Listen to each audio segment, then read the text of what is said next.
په سیمه کې د ټولنیز یووالي رامنځته کول څومره مهم دي د قومي شخړو حل او د قومي شخړو رامنځته کېدو لپاره چې د دوی د حل تر پولو ورسیږي باید څه ترسره شي او ترڅنګ یې په کلیو کې او همداسې په بڼډو کې د پراختیایي پروژو یا پرمختیایي کارونو پر مخ وړلو لپاره څه کول پکار دي. د همدې ستونزو لپاره د حل لارو چارو په لټولو نن بحث لرو چې په بحث کې راسره قدرمن میلمانه راسره دي چې د قومي مشر ډاکټر صاحب نجیب الله عزیزي، مولوي صاحب عبدالصمد ماویه او ټولنیز فعال خیر الله حیران راسره دي. تاسو ټولو ته هرکلی کوو. قدرمن اورېدونکو، په لومړی کې درته یادوو چې د خپرونه تاسو ته د ملګرو ملتونو د پراختیایي ادارې UNDP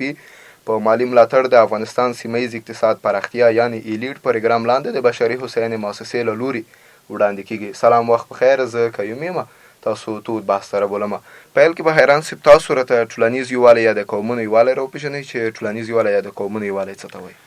ډېره زیاته مننه قیومي صاحب. ټولو لیدونکو ته د بحث درنو معززو ګډونوالو ته السلام علیکم ورحمت الله وبرکاته. د ټولو د سلامتۍ او روغتیا په امید. ټولنیز یا قومي یووالی چې دا یووالی کلمه د اتحاد، اتفاق او توحید په مفهومونو سره راځي. د ټولنیز یووالي نه موخه په ټولنه کې د اتفاق، د اتحاد رامنځته کول او رامنځته کېدل دي. هغه له مختلفو ادرسونو څخه په ټولنیز ډول د خلکو ترمنځ د مینې، محبت، همدردۍ، صله رحمۍ او ورورګلۍ په فضا کې د ژوند تیرول دي.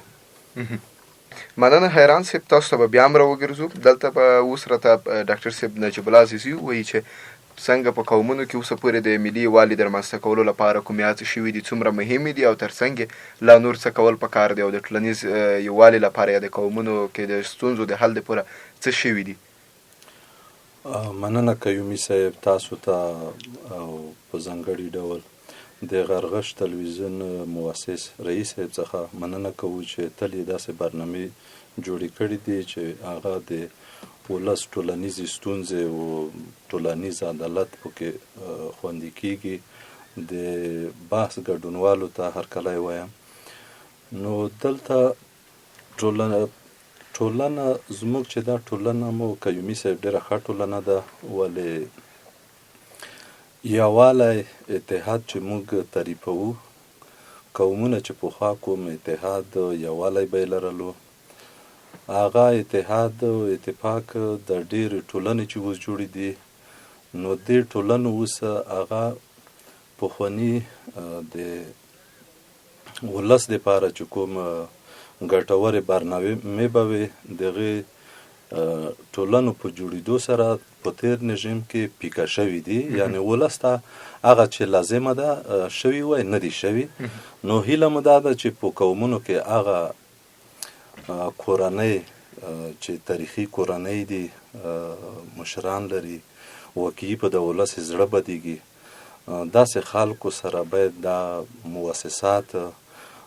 په رابطه کې وي، هغه باید ګډون پکې وکړي، هغې نه باید پوښتنه وشي چې کوم ځای کې ستونزې دي، د ټولنې اولیا ضرورتونه چې شي دي. نو بدبختانه به ووایم چې په تیر نظام کې څنګه چې لازمه وه هسې ونه شول. نو قیومي صاحب تاسو ته بهتره معلومه ده چې موږ د قومي اتفاق او قومي غرور د غیرت چیغه هغه ټول حتی اخر کې اربکي هم داسې شول چې په پیسو شول، اربکیو ته پیسې ورکول کېدې. نو چاته به چې مشکل پیدا کېدل، په یوه چیغه چې خبرېدل به ډېر په مشکلو کې به چې و هغه مشکلو ته یې رسیدګي کوله. اوس هغه د خلکو زړونه مات شوي دي. که حقیقت ووایو سترګې پرې پټې نه کړو، نو نوي نظام نه مو غوښتنه دا ده چې په هر قوم کې موږ ډېر سپېڅلي کورنۍ لرو، مشران لرو، هغې سره باید په جریان کې شي. نو دا پخوانی شورۍ چې کومې جوړې دي، دا د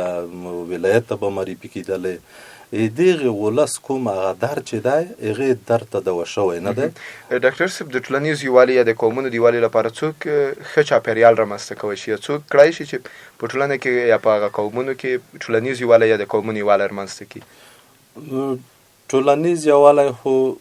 دیني علما کرام کولی شي، د مسجدو ملا امامان د منبر له لارې په مکاتبو کې د لیسو مدیر صاحبان خو اوس چې کومه نوې اداره جوړه شوې ده د والي صاحب عمري په نوښت سره د علماو شورا دې ته د ولس امید شته چې دا به د تیر نظام په شان ولس ته به ډېره ګټوره تمامه شي. تیر نظام کې کومې ټولنیزې ناستې که ځوانانو کړي دي که مشرانو کړي دي زه چې تر کومه پېژنم ولس ته مثمره تمامې شوي نه دي کوي صاحب محترم. ډیر یعنی زه بیلګې درته ښیلی شم او له دې وروسته تمه شته انشاءالله هغه امارت ولس په دې خوشبین دی ورته د امارت اصول دا دي څه چې د میز په سر وي کوم قوانین کوم طرز العمل چې دوی لري هغه عملي کوي داسې نه کېږي چې یا د واسطې یا کوم د زورواکي تر تاثیر لاندې راولي یا کوم حق چې وي د میز په سر باندې دی په قانون کې هغه درکول کېږي. نو د جمهوریت نه زه امارت ته ډېر خوشبین یم چې انشاءالله ولس ډېری وخت موږ تاسو شهیدان یو چې په قومونو کې په کوچنیو مسایلو باندې شخړې رامنځته کېږي چې حتی تر وژنو هم رسېږي. دلته ممکن ستونزه څه ده د پوهې یا د تعلیم نشتوالی دی هلته د ټولنیز یووالي نشتوالی دی عموم کې هغه کوم علتونه دي چې دغه شخړې ورنه رامنځته کېږي چې وروسته په یو ډېرو لویو ستونزو باندې په سیمه کې بدلېږي. کور دی ابا ډېره ښکلې پوښتنه دې وکړه قیومي صاحب معزز اوسې. زمونږ په تیر نظام کې بعضې مشران بعضې ځوانان هغه هم د مشرتوب نه د خپل واک نه د کمیشن په حیث استفاده کړې ده. یعنی بعضې ستونزې دوی جوړې کړي دي د کورنیو په منځ کې چې دوی ته یو مصروفیت پیدا شي دوی یوه ګوله ډوډۍ پکې وخوري. ستونزې خو دا خو پاتې ټولنه ده ستونزې خو شته ولې داسې ستونزې موږ لیدلې دي چې خپله مشران سهم پکې لري. نو که موږ دلته هغه مخلص مشران هر قوم کې شته یعنی دومره ښکلي مشران موږ لرو ډیری موضوعاتو ته هغه ورخبر نه دي یا څوک چې چا سره روابط لري یا دلته په ضوابطو نه مشر نه دی راغلی په روابطو راغلی دی. نو هغه یو مشر چې کوم کمیسیون کې ټاکلی دی چېرته چې بل کمیسیون ویني همغه مشر هلته هم وي. نو تیر نظام کې موږ د قومي یووالی جمهوریت کې بدبختانه به ووایم چې هغه ډېر متضرر شوی دی. اوس زه خوشبین یم چې انشاءالله موږ هغه مات شوی د قومونو یووالی به امارت په واسطه سره جوړیږي. خو که ولس وغواړي چې هغه څوک چې خاین وي د خیانت خاین تر څنګ باید کینني باید قوم کې اقلا چې د پاک مشر تر څنګ نه کیني د خاین تر څنګ باید کیننه د خاین ملا باید ونه. قومي مشرانو خپل څومره خپل رول لوبولی دی تر څو یې څومره خپل رول ادا کړی دی خپل مسؤلیت ادا کړی دی تر څو هغه ستونزې حل کړي که دوی هم نغېړي کړې ده. یاره ما خو چې تیر نظام کې د شخړو شورا لیدلې ده ماویه صاحب د ټول جریان نه خبر دی په ځای چې کومک شوی وای د ولس سره ولې دوی به په رڼو سترګو ورکتل ولس سره ظلم شوی دی. اوس هم د قومي شخړې شتون لري شته بالکل شته. که د دغو غم ونه خوړی شي څومره ستونزې به رامنځته شي. دې ته باید ولایتي اداره هغه پاک مشران په هر قوم کې موږ دلته د زدرانو په قوم کې تڼیو قوم کې اسماعیل خیلو مندوزیو قوم کې ګوربزو کې لاکانو تیریزي زازي میدان منګلو قوم کې هغه مشران باید راوباسو چې تیر نظام کې مشرتوب په سر کمیشنګري نه ده کړې یعنی پاک وي یعنی کومه معامله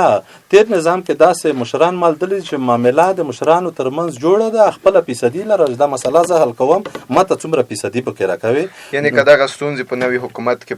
ختم شي نو قومي شخړې به هم ورسره له منځه ولاړ شي که حل نه شي بیا به هم داسې پاتې وي. یعنی زه باوري یم که واقعیت ویلی شي شخړې به بیخي شخړو کچه به صفر شي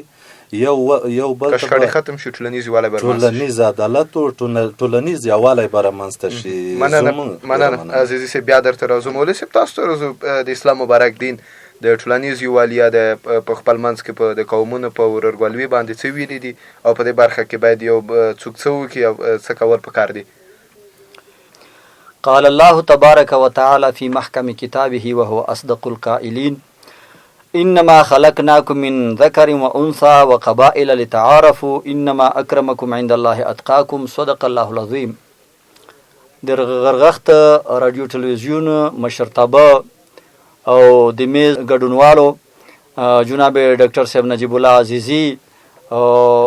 نور ورونه اوریدونکو ته سلامونه وړاندې کوو. الله جل شانه دې وکړي چې د دوی په در کې قبول شي. ډېر ښه پوښتنه دې وکړه. ما لکه څنګه مخکې یو آیات ویلو، دغه آیات د قومونو په باره کې نازل شوی دی. هغه دا دی چې الله جل شانه په قرآن عظیم شان کې فرمایي چې ما انسانان پیدا کړي دي، د ټولنه مې رامنځته کړې ده د نارینه او د زنانه نه، او په دې کې مې شعبې جوړې کړي دي، په دې کې مې قومونه پیدا کړي دي. خو دا قومونه په دې معنا نه دی چې دا به بس په یو بل باندې فوقیت لري، په یو بل باندې فوقیت نه لري. دا په دې باندې چې خلکو ته ستونزه نه وي، لکه مقصد دا ده چې زدران او دا کوم ځای زه د زدران یم، یا مقصد دا ده چې زه ځاځي میدان یم، ډاکټر صاحب نجیب الله مندوزای سمالخیل ولسوالۍ مربوطه. همداسې دغې دپاره چې د خلکو ته اسانتیا شي په پیژندګلوي کې. نور دغې دپاره نه دي چې په یو بل باندې فوقیت لري. فوقیت دا دی چې خدای ته هغه خلک، هغه قومونه بهتر دي چې هغه یې الله جل شانه احکام عملي کوي، یو تر بله وروري کوي، د جګړو او د جګړو د جنګونو ترمنځ د یو بل حل و فصل ارمنځته کوي. نو په دې باندې الله جل شانه دغه قومونو ته اجرونه ورکوي او دغه قومونه یې غوره ګڼلي دي. نه هغه قومونه چې هغه ډېر لوی قومونه وي خو بد اخلاقه وي، بد وي، د خلکو په منځ کې فسادونه پیدا کوي، شخړې رامنځته کوي. نو دا قومونه چې کوم دي هغه بیا خدای ته خوښ نه دي. او د قومونو خاص ښېګړه په دې بیان کړې ده چې یو تر بله روغه جوړه کوي، خیر ته لمن وهي. نو الله جل شانه داسې فرمایلي. دلته یو بله موضوع کې بیا راځي، یو څوک غواړي چې ټولنه کې اسانتیا ورمنځته کړي، یعنې په یو ټولنې ته د یو کلي ته د پراختیایي پروژې په منظوره وي، د هغه خلکو مخنیوی د څومره ستاسو په اند څومره یو بد کار دی او څومره د ټولنې لپاره بد تمامېدی شي؟ نو ډېره په ځای پوښتنه دې وکړه جناب محترم. مونږ خو لیدلي دي په د تېرو 60 کلونو کې. زه فکر کوم چې په پروژو کې، په مؤسساتو کې به دومره مشکل نه وي، یا په ادارو کې لکه څومره مشکل د مونږ د قومي مشرانو نه شخړې رامنځته کېدې. ځکه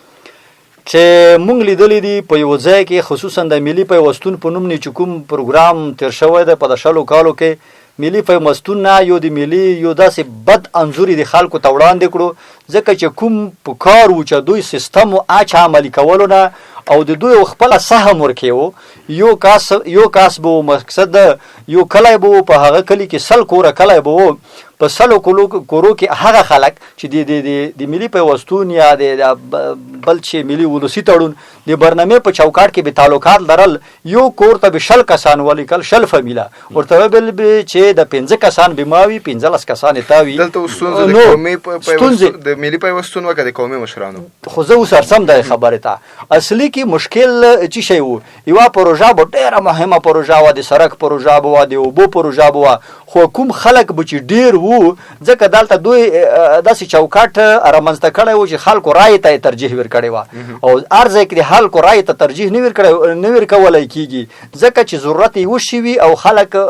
ډېر خلک بل څه غواړي. نو هغه ترجیح به پروژې ته ورکوي. ډېر داسې پروژې مونږ لیدلې دي. مقصد خلکو به سړک ته ضرورت و، دوی به اوبه غوښتې، خلکو به اوبو ته ضرورت و، دوی به ستره صاحب استنادي دولونه غوښتل. قومونه به په خپلو منځ کې په مشکلو کې سره ګیر وو او د کلي پروژه به ټوله تس نس کړه، خرابه به کړه. ډېرو کلو پروژې خرابې شوې، ځوانانو به ښه رول ورکې ربولو. هغه ځوانان هم بعضې په فساد کې داخل شول چې اول کې به ډېر پاک نفسه، ډېر صفا خلک وو، ډېر ښکلي خدمات به وړاندې کول، پروژو پسې به منډې ترړې کولې، په هر ادارې ته به ځان رسولو. خو کله به چې د قومي مشرانو سره اکثر یې فساد و، کله به چې قومي مشرانو سره په د لین کې داخل شو، هغه بیا غریب فساد ته هغه کړو، ورګاډ کړو، بیا به دای نشو ته نه خلاصېدای، د فساد نه به نشو خلاصېدلی ترا. نو اصلي مشکل چې مونږ ولیدل، اصلي مشکل اکثر په د قومي مشرانو کې ورکیو. د هغې د مشرانو د تاثیر نه د هغه ټولنې د کلي امام خطیب هغه هم د هغه تاثیر لاندې و. او اوس هم مونږ رواجونه ډېر هغه دي تحمیل دي. نو دغه رواجونه چې کوم دي مقصد اوس د ملي پیوستون په چوکاټ کې یا د مرستو په چوکاټ کې علما په کلي کې په خدای یقین وکړه کارو سمه خبره کولی شي. ځکه اوس هم واک د چا سره د قومي مشر سره، د کلي سپین ګیري سره دی. کله چې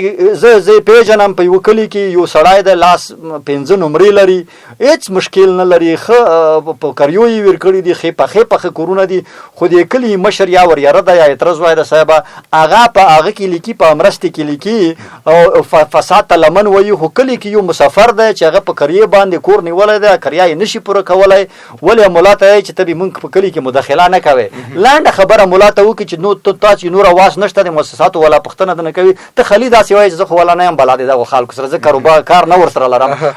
ملا غریب مغه خبره وکړي چې والا زه نه یم بلد، بس کلي مشر هلته شته دی هغه سره کیسه وکړئ. عزیز صاحب تاسو د مولوي صاحب په خبرو کې څه وایئ؟ تاسو خو لومړی سر کې وویل چې تر ډېره پورې قومي مشران په دې ستونزو کې مداخل نه دي، اوس څه وایئ؟ یاره قیومي صاحب زه وایم چې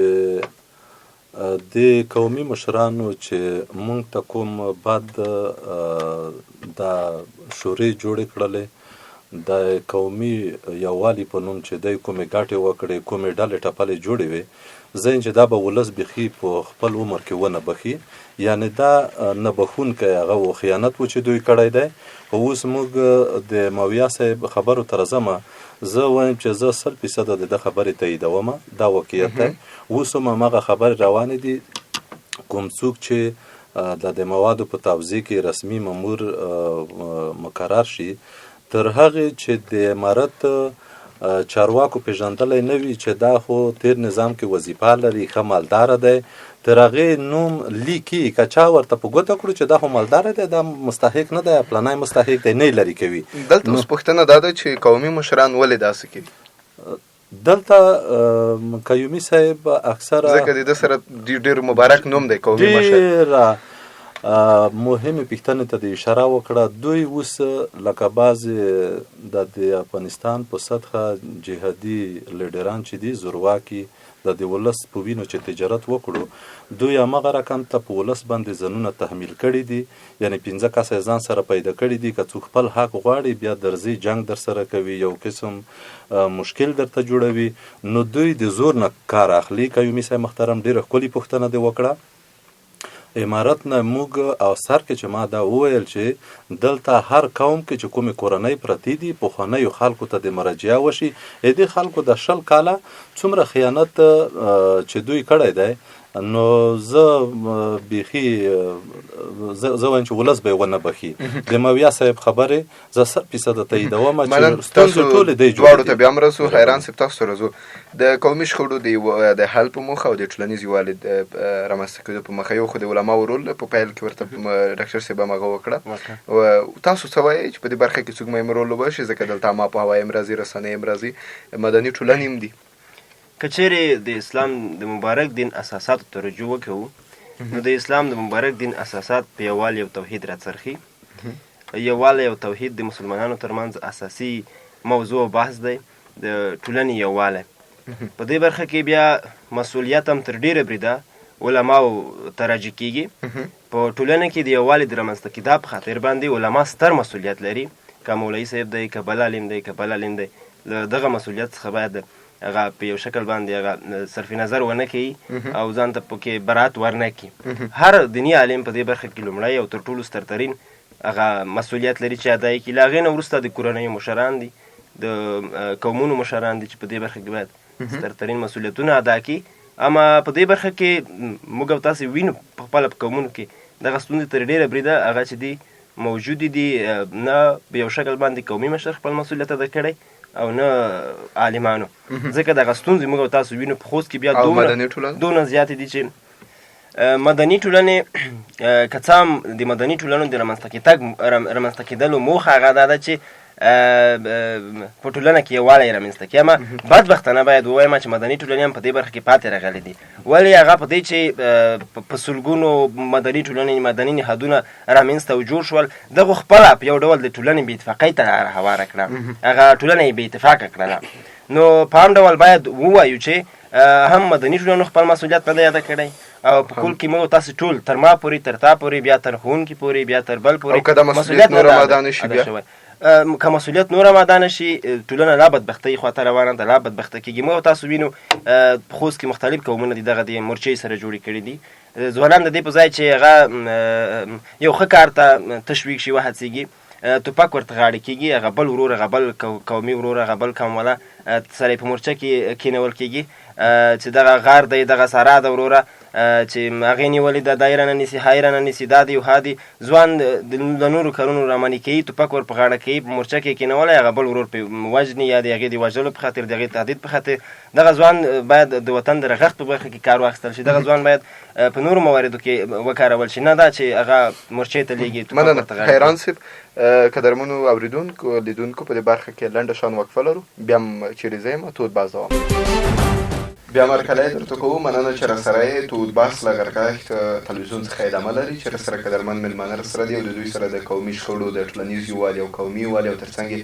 په ټولنه کې د پرمختیایي پروژو پر پلي کولو باندې خبرې اترې لرو. عزیزي صاحب، تاسو یو ځل بیا راځو. په یو کلي کې او بانډه کې د پرمختیایي پروژو پلي کول څومره مهم دي او د هغوی لپاره د چاپېریال رامنځته کولو کې د قومي مشرانو ونډه؟ ډېره مننه قیومي صاحب. دغه کلی دی چې دولت ورنه جوړ دی، دولت دی چې په دغه کلي باندې دولتداري کوي. نو پروژې خو مهمې دي، خو جمهوریت کې مونږ کومې پروژې چې لیدلې، دغه کوم مسؤل مشران به چې وو، دغه ډونر به یې خوا دېخوا ځغلولو د خپلو 5 روپیو په خاطر. په یوه نه یو ډول به یې د ډونر مقصد باید خپل کمیشن ورکي. نو تر ډیره زموږ د نوي نظام څخه غوښتنه دا ده چې هغه مشهورې څیرې چې په د قومي مشر په نوم د ولس د ملي پروژو، د غریب ولس د پرمختیایي پروژو چور چپول کړی دی، د دوی حق خوړلی دی. نور باید اعتبار پې ونه کړي، ځکه دومره خلک به هلته وي، ځکه دغه کومې پروژې چې تطبیق کېږي، هغه مشر چې رسمي دی، ځان رسمي دی، یوې کورنۍ مشر دی، هلته ځان د قوم مشر معرفي کوي. ولې د پروژه خو د ده په جایداد کې نه تطبیق کېږي، د ټول ولس په جایداد کې تطبیق کېږي که نه، هغې قرباني ورکړې ده. نو موږ وایو چې پرسي کې متل ته وایي چې ازموداره چی ازموده، زومیلی باید ونه زومیلی شي. دومره نظام چې چپا شو، ولا په بله دا مشران چې د کور نه موږ اصلاح نه کو، نه موږ د ګاونډي ګرام وي، نه زه په پنجابي پسې ښکنځل وکم، نه په ایراني پسې. زموږ چې څومره ټولنه تباه ده د قومي مشر نه، موږ هغه ښکلي مشران لرو چې خیانت نه کوي. هغه څوک ولا په بله کتر څومره غواړي، البته ځینې ټول خو نه ښکلي مشران هم لرو، هغه څوک راغواړي نه. یعنې اوس هم نه 10 میاشتې د امارت وتلي دي، نه دي چې دوی زه یې پېژنم. اول هغه ما نه دي لیدلی چې چا راغوښتي وي یا په کومه غونډه کې ناست وي. هغه کوم مفسد مشران چې دي، هغه کته پورته کېږي په رشوتو، په واسطو. یعنې هغه فساد اوس غواړي چې امارت صفو په امر رقم ته چټل کړي. نو خپله موضوع د پرمختیایي پروژو پلي کول، د په اړوند د دوی ونډه، د مشرانو ونډه ډېره اړینه ده، ځکه په دې کې پخوا خو ډېر فساد کېدلو. موږ وایو چې دغه پروژې باید په شفاف ډول تطبیق شي. هغه بعضې چې ما لیدلې دي، یو څو برنامو کې زه تلم، لکه اخر کې د ملي دسترخوان پیسې وې. زه خپله یعنې باران وریدلو قیومي صاحب محترم، یو ښه وړم واخیستل، باران وریدو، ما ته د کلي ځوانانو زنګ ووهه چې ډاکټر صاحب ته هم راشه، چې هلته لاړم. نو دا وړه چې هلته لاړه، هلته توضیح کېدله، یعنې دې وړو باندې هلته جنګ وشو، کلي سره پیڅیري کړل. وړه داسې نه و چې کم تللي وو، وړه زیات هم تللي وو، خو په دې کې هلته چا چې فساد کولو، اخر د ولسوالۍ نه رنجرې راغللی او وړۍ ولسوالۍ ته یې وړل. څوک چې مستحق و هغه بېچارهګان هم پرې پاتې شول. نو موږ یې چې دغه مفسد خلک عقلا ولس ته زه وایم چې ولس که چېرته د پاک سړي سره نه کېنئ، د مفسد تر شا مه کېنه، ځکه د خدای په نیز هغه مجرم چې دی، د مجرم ته چې دفاع کوي، د خدای په نیز د مجرم نه ته سخت مجرم ګڼلی کېږي. دا موږ ټولنه ډېره غریبه ټولنه. تاسو مثال ورکړئ چې وروسته جنجال جوړ شو، دلته طبعا داسې ښکاري چې هغه یووالی ستاسو ترمنځ نه و. نشته یووالی، دا ټول شخصي ګټو ته لګیا وو. یعنې دا ما چې په خپلو سترګو ولیدل، بیا د نور لکه دا د اوبو برمې دي، دا د اوبو بندونه چې جوړ شول، یعنې هر یو وایي که درته تشریح کړم سره زه خپله خفه کېږم، یعنې ایمانا زه خپله خفه کېږم چې کوم فساد نه زه خبر یم. راتلونکي لپاره باید راتلونکي لپاره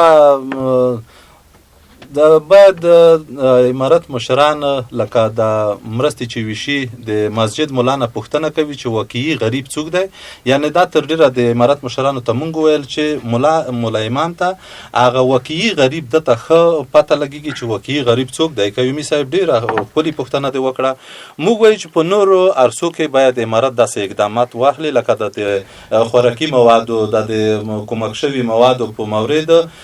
چې فقراو ته غریبانو ته مرستې ویشلی کېږي. یعنې دغې ډېره ښه نتیجه ورکړله. هغه څوک چې په 100 کالو جمهوریت کې کومک نه و اخیستی، یعنې اوس د امارت چې راغلی د هغې ته مرستې ورسېدلې. دا د دوی یو ښه ګام و. که په نورو ساختماني پروژو کې دغه پخواني مفسدین لرې شي، راځي د خپلې کورنۍ په نمایندګۍ د کینې، ولې د ټول قوم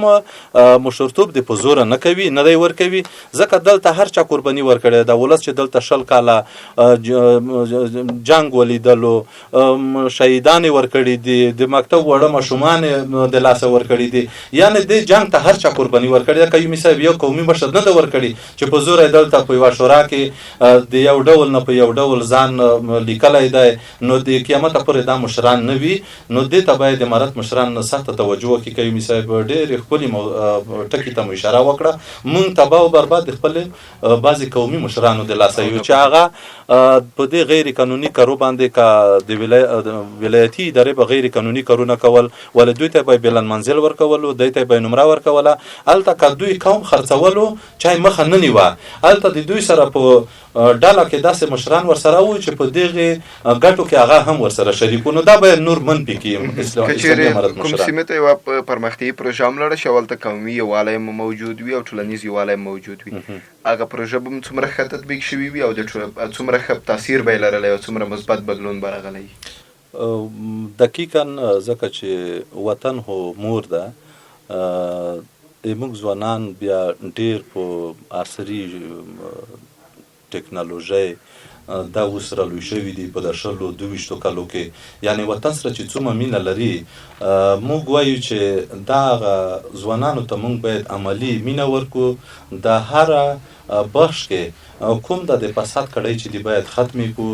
که یومي صاحب محترم واقعي نور دغې لکه جمهوریت کې فیسبوکي مبارزې وي، دې نه باید تیر شو، واقعي د ټولنې ته خدمت وکړو. نو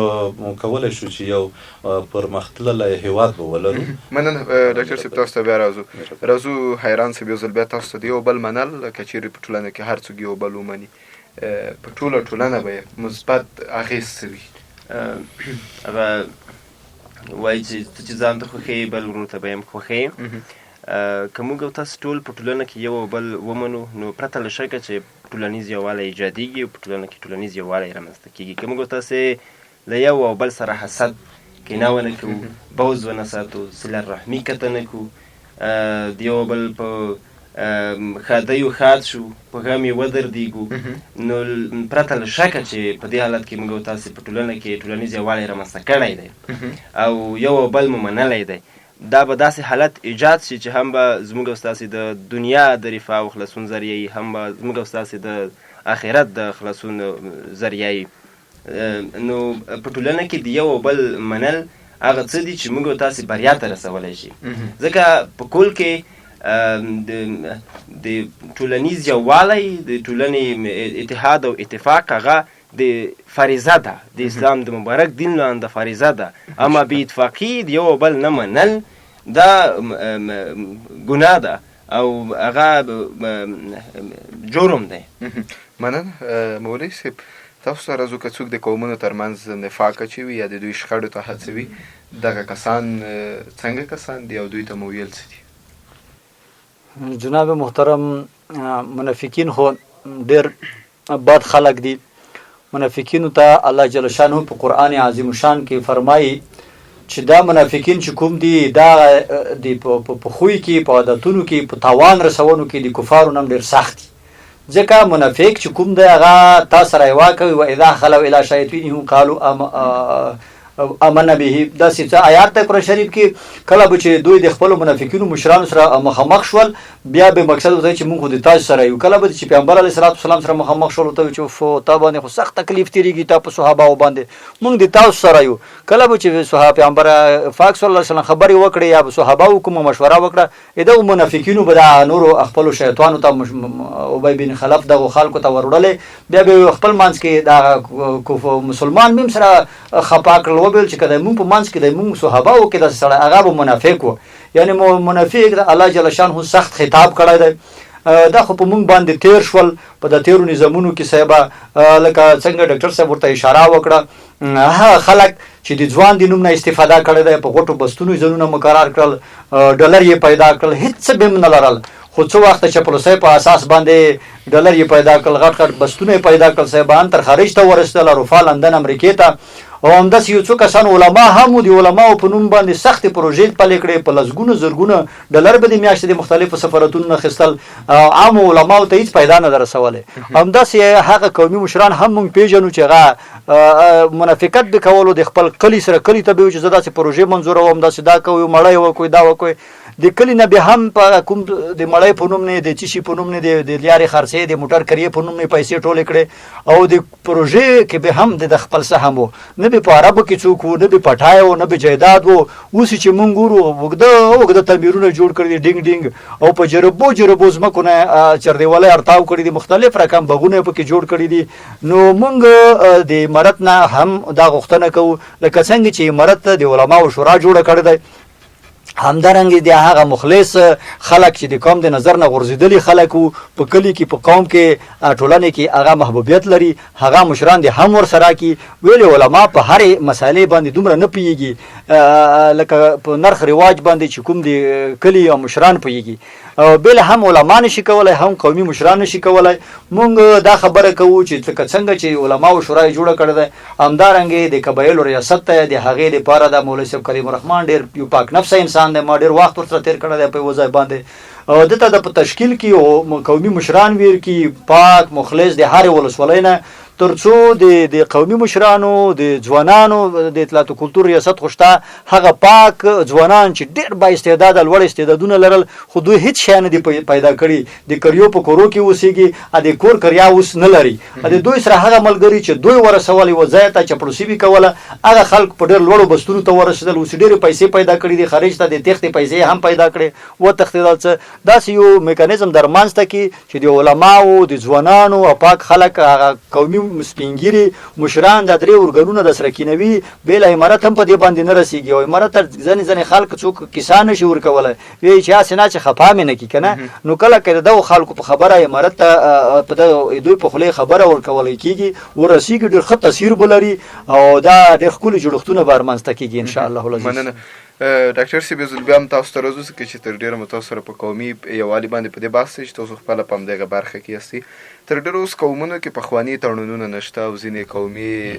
شخړې د دې پر ځای چې حل شي لبسې غټېږي د دې ستونزو د حل کولو په موخه لا څه کول پکار دي ځکه پخوا به د نرخونو څخه یا په عموم کې د تړونونو څخه کار اخیستل کېده اما په اوس کې دغه لړۍ تر ډېره په ټاپه ولاړه کور دی ابا زړګیه ډېره ښکلې پوښتنه دې وکړه موږ که هغه پخواني دودونه قومي د غیرت چیغې قومي اتفاق جوړونه رامنځته کوو هغه مشرانو ته موږ اجازه نه ده ورکړې هغه مشران موږ هغه ځای کې چې دته ضرورت یې نه دی کېنولی موږ هغه څوک کېنولی دی چې وظیفه یې ترسره کړې ده نظامي سړی دلته راغلی دی په یوه د واسطې په یوه واسطه راغلی دی په دې جرګه کې ځان مقرر کړی دی نو موږ د قومي تړونونو هغه څوک چې په جرګه باندې پوهېږي اصلي جرګمار موږ نن په کور کې نیولی دی موږ هغه نه خبروو هغه څوک خبروو چې دی نظامي دنده خپل هغه 40 کاله خدمت په نظامي بخش کې کړی دی جنرال دی یا ډګروال دی هغه اوس راځي په حقوقي مسایلو کې غږېږي نو د یوه خوستي عادي خوستي په صفت دا مې هیله ده چې دا خل د نوره دې ځایونه هغه د هر قوم نه هغه معزز سپین ږیری چې پاک نفسه وي باج نه اخلي مسله حل کوي نو کولی شي چې موږ پخواني قومي تړونونه هغه ټینګ راوساتي. دغه چې چا امتحان ورکړی دی ځکه د دې په راګو هغه د تر ډېره که موږ وګورو په خوست کې یا په پکتیا کې دغه ستونزې د جرګو له لارې حل کېږي. ولې په خپله هماغه مشران ځانونه نه ښیي؟ ولې په هغه خپله میدان ته نه راځي؟ ډېره ښه پوښتنه دې وکړه. ما چې د اسلامي امارت کې تر ډېره دوی چې اوس بعضې شخړو ته خلک راغواړي یا مرکز ته لیږي هغه مشران چې په وکیل او سناتور باندې به یې رایه خرڅوله هغه وکیل اوس هغه شورا دوی نه ده ړنګه کړې. هغه د جمهوریت ډي ډي اې شورا شته هغه مشر اوس هم دوی راغواړي قبایلو ریاست ته د هغې لیست راغوښتی دی چې په جمهوریت کې اوله درجه مفسد و. نو دغه هیڅ کله په نوي نظام کې مفید نشي تمامېدلی. ولې هغه تاسو چې یادونه کوي چې ځینې پک نفسه دي یا مقصد دوی په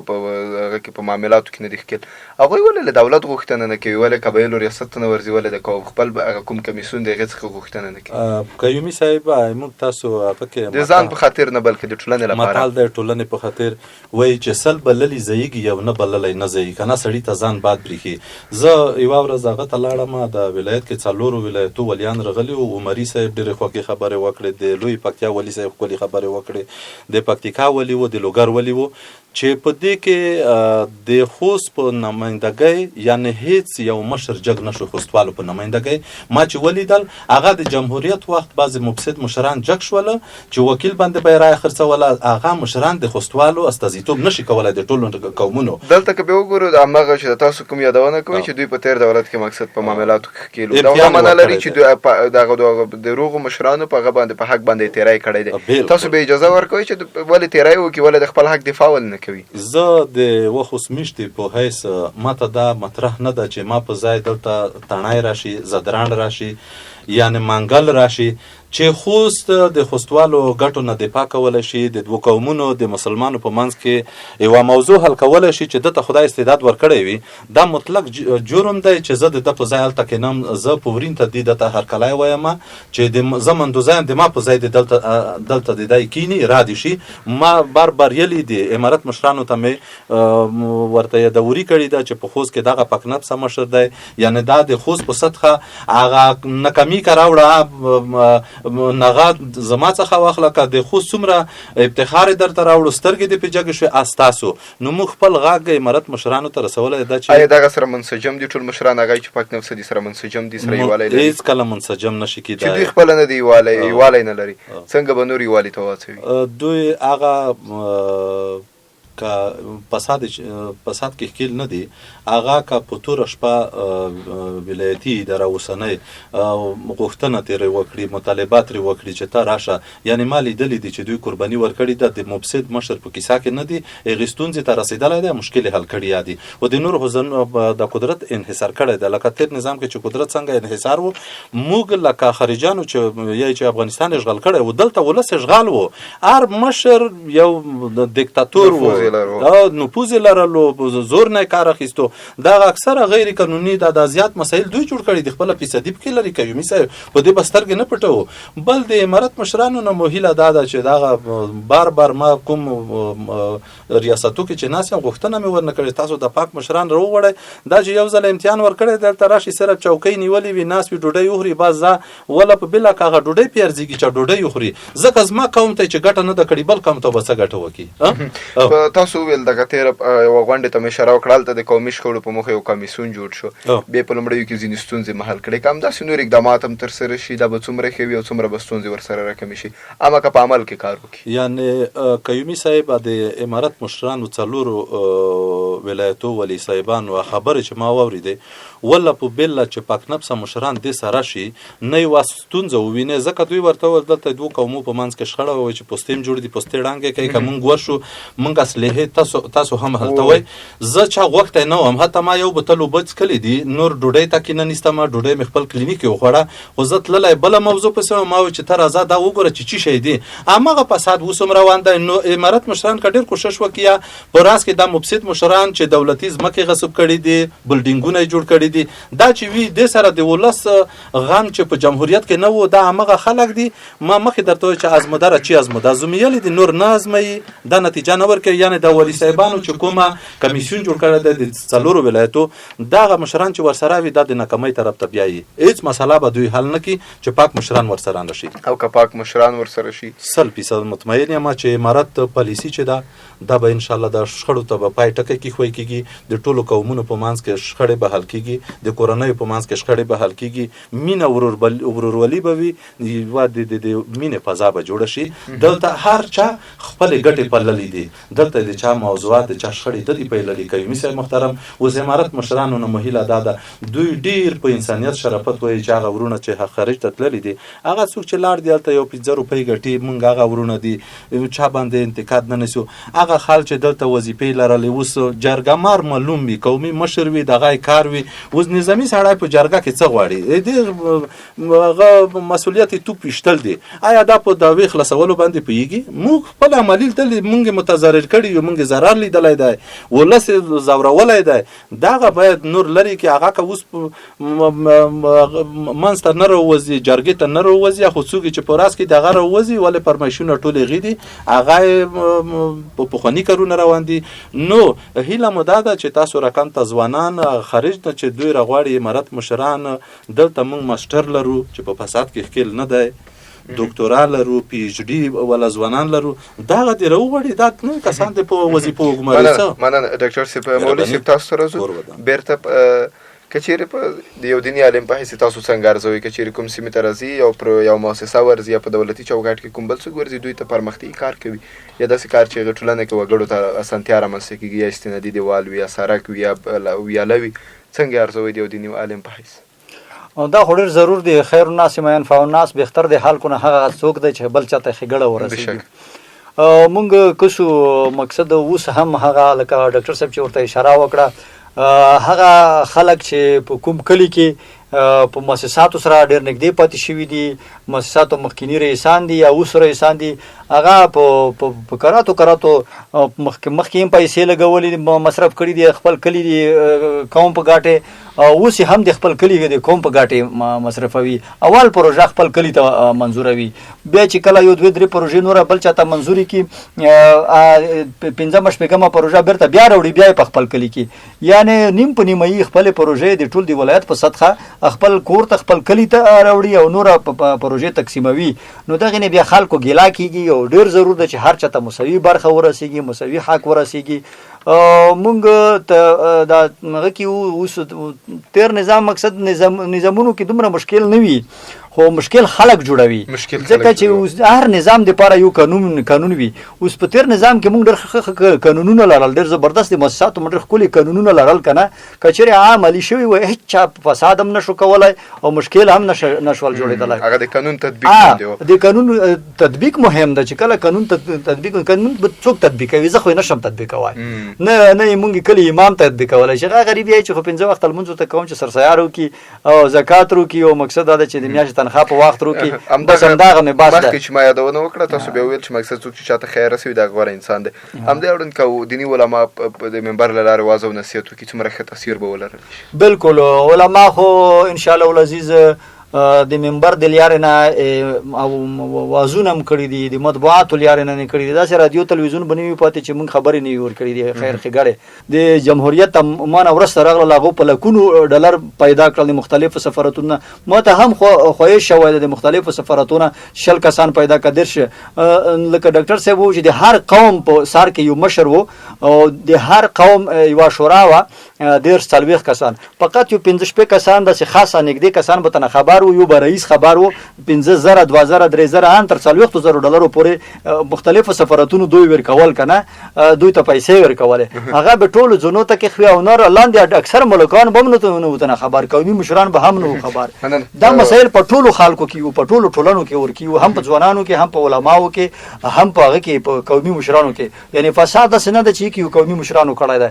عالم په خپل ځای کې کړی دی او ځوان په خپل ځای کې کړی دی، قومي مشر په خپل ځای کې کړی دی. حیران صاحب تاسو بیا راځو یوه پوښتنه درنه لرم هغه دا چې که چیرې دغه د ټولنیز یووالي د قومي شخړو یا په عموم کې د پراختیا پروژې د دې ټولو ستونزو ته د حل لاره پیدا کول کېږي ډاکټر صاحب هغه په پیل کې اشاره وکړه حکومت ته یې به هغه ورکړه ونډه اما که د حکومت نه هم داسې د دې ستونزو ته یوه حل لاره پیدا شي تر څو هغه د مدني ټولنو د اصولو سره سمې باید څه ترسره شي لکه قومي نرخونه دي جوړښتونه دي څه باید وشي په اوس کې خو که موږ تاسې وګورو دلته چې تر کومه بریده بحث هم پرې وشو ټول په یو شکل باندې هغه مسؤل اشخاص چې د ټولنیز یووالي په رامنځته کېدا کې مسؤلیت لري هغه پړه وګڼل شول په دې برخه کې مقصر وګڼل شول د مدني لحاظه یې راونیسه بیا تر مشره پورې بیا تر کشره پورې ټول په دې کې پاتې راغلي مسله دا ده چې څنګه حل لاره ورته پیدا شي دلته یو ستونزه بله هم ده که بیرته مسله تر مشرانو وړو هم مناسبه او ښه حل لاره ده خو مسله دلته ده چې خپله مشران هم تر کومه بریده چې موږ تاسې ګورو نه دي په اتفاق لومړی باید دوی متفق او اتحاد ته ورسېږي بیا له هغې نه وروسته باید د قومونو په اتحاد او اتفاق باندې دوی تمرکز او فکر وکړي په عین شکل باندې په د اوس وختونو کې زه تر کومه بریده چې خبرېږم یو ورځ ځوانان د امارت د تصمیم ګیره اشخاصو د جملې څخه قاري صاحب انس حقاني سره ناست و هغه په خپلو خبرو کې موږ ته دا یادوري وکوله چې موږ په دې برخه کې ځینې اقدامات ترسره کړي دي مثلا د ولایاتو په سطحه باندې یو کمیسیون یا یو د علماو شورا دغسې باصلاحیته شورا ایجادوو تر څو وکولی شو د قومونو ترمنځ خپلمنځي شخړې او ستونزې او هم د قومونو ترمنځ د یو قوم او بل قوم ترمنځ دغه شخړو ستونزو ته د عالمانو لخوا د قومي مشرانو په هغه کې به شامل وي د هغې لخوا ځوانان تر یو بریده په هغه کې شامل وي د هغې لخوا یوه مناسبه حل لاره ورته پیدا کړو تر څو وکولی شو هغه ستونزې حل او فصل کړو زه فکر کوم دا یې مؤثره لاره ده ځکه دغه نورې لارې تجربه شوي دي هغه غوندې چې څونه موږ او تاسې تمه لرله هغومره نتیجه یې نه ده ترلاسه کړې لکه دغه قومي ستونزې چې د ځینو قومونو ترمنځ یا خپلمنځي دي په دې کې دا کلونه کېږي چې د نورو قومونو د همغه قومونو مشران اخته دي اما د حل پر ځای لا پسې شړېږي خو حل نه شوې دا یې ممکن یوه معقوله لار وګڼو او د دې تر څنګ د دغه ستونزو اساسي بیخ او بنیاد تل باید راوباسل شي چې دغه ستونزې تل څه دی ستونزې چېرته دي دغه ستونزې مشخصې شي چې هغه د قومونو بې اتفاقي او هغه نفاق پرې راغلی دی نو د هغه ستونزو په حل باندې هم باید فکر وشي او له هغې نه وروسته د قومونو ترمنځ دغه د یووالي د ایجاد په مسله باندې دا باصلاحیته شورا کار وکړي انشاءالله تر حده په کار ورکوي حیران صاحب له تاسو مولوي صاحب ماویه او ډاکټر صاحب عزیزي له تاسو مننه چې راغلی په بحث کې مو ګډون راسره قدرمنو لیدونکو دا و بحث چې د قومي شخړو ټولنیز یووالي د پرمختیایي پروژو پر ښه تطبیق او په دې برخه کې د شته ستونزو د حل په موخه او لاڅه کول پکار دي دولت باید څوکي مؤسساتو ونډه همداسې په نورو موضوعاتو مو بحث درلوده باید یادونه وکړو چې دا خپرونه تاسو ته د ملګرو ملتونو د پراختیایي ادارې یعنې UNDP په مالي ملاتړ د افغانستان سیمه ییز اقتصاد پراختیا یعنې ایلیډ پروګرام لاندې د بشري هوساینې مؤسسې له لوري در وړاندې شو تر بیا چې زه کوي له داسې درنو مېلمنو سره درته حاضرېږم تر هغه مو په لوی مهربان خدای سپارم